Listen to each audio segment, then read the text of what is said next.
guys, so for this tutorial you won't be needing any of these. All you need is a ball of yarn and your fingers. Let's get started. So I'm just going to go ahead and create a slip knot by wrapping yarn around my index finger twice. Then I'm just going to go ahead and play leapfrog once and then again, and I'm just going to pull on the end of the yarn and this will create a slip knot. I'm just placing this around my pinky, and then I'm going to go ahead and wrap my yarn around my ring, middle, and index finger, and then back again. Notice I'm wrapping from the back of the finger to the front and then from the back again. And really the best way to explain this is just for you to watch me. I'm just going to place the yarn around my thumb as a good yarn anchor. Then I'm going to be taking the bottom loops and placing them over the top loops of yarn and all the way off my finger. And you've created your first row. Simply just go ahead and take those loops on your fingers and move them down closer to your hands, and then just pull on the end strands of yarn to create tension, which if you're a knitter you know is pretty important. Then I'm just going to go ahead and repeat by wrapping around my fingers yet again. Once again I'm just wrapping from the back of the finger on the front to the back, and I'm using my thumb once again as a yarn anchor. Repeat by taking those bottom loops and placing them over the top, and then just pulling on the end of your project yet again. So you can pretty see this is a pretty repetitive process. You're just going to be wrapping yarn around your fingers, taking the bottom loops over the top, pulling down on those loops, and just starting over again. So this is just basic knitting on your finger loops, nothing special. And that's the result. So I'm going to go ahead and do the purl stitch, which is kind of a twist on basic knitting. It's just a cool stitch you can do. I'm just placing my working yarn below my knitting loop, taking my knitting loop and pulling my working yarn through, creating a new loop. Take the old loop off my finger and place this new loop on, and then tighten it. So let me show you again. I'm just putting the loop over the working yarn, pulling the working yarn through, creating a loop, which I will then place on my finger.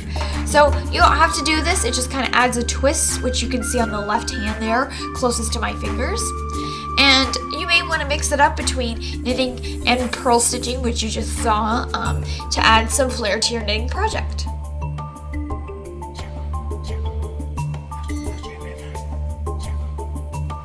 Alright, so I'm just going to go ahead and do this until I find the length desirable. Once again, you can make belts, scarves, or bracelets, which you will see in my next video using this process. I'm cutting my yarn, and then I'm at about 12 inches, and then I'm just pulling my working yarn through one of the loops on my fingers, and then pulling that loop off my fingers and tightening it. So once again, just taking the working yarn through the loop of my finger, taking the loop of my finger off, and then pulling it. Pretty self-explanatory.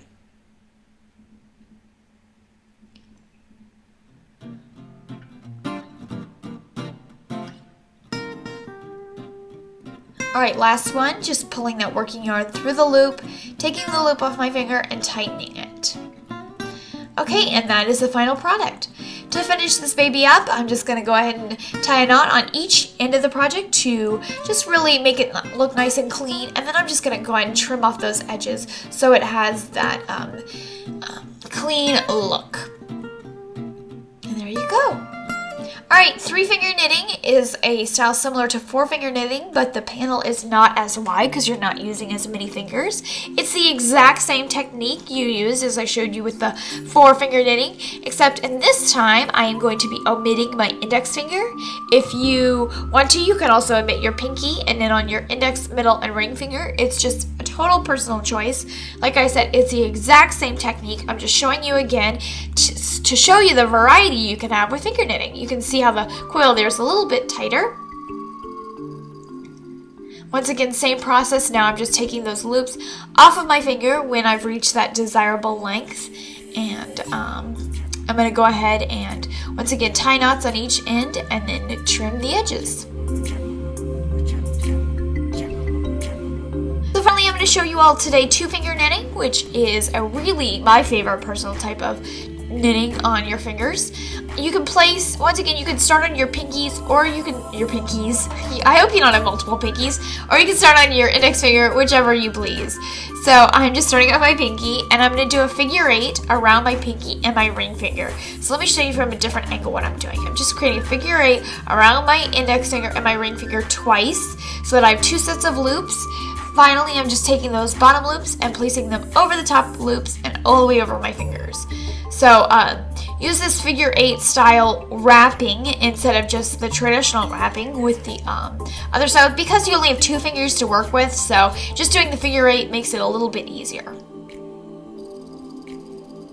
Once again, you may notice that after each row I have pulled down on my project. This is really, really important. Why I do this is to make sure that the stitches come out even. If you don't pull on your project after every row, it kind of starts to accumulate because there's no real weight on the yarn to hold it down. I hope I'm making sense, but probably not. So just make sure you pull down on your project after every row. I've just gone ahead and trimmed my edges, and I'm going to be placing my working yarn through the loops on my finger and then taking the loops on my finger off and then tightening that up. And you can see how tight of a coil this is, tighter than the other ones. So this one I made with my 4-finger style, and you can see how thick it is.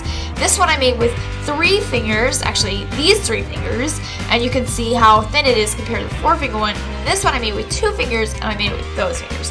So do whichever number of fingers works best for you. Remember, knitting on your pinky will create a smaller hole than knitting on your index finger. So in this, you can also check out how I made a bracelet with finger knitting right here, and thanks so much for watching. Remember, we make new videos every Friday, so stay tuned for our next tutorial, which will be making bracelets using finger knitting. Bye!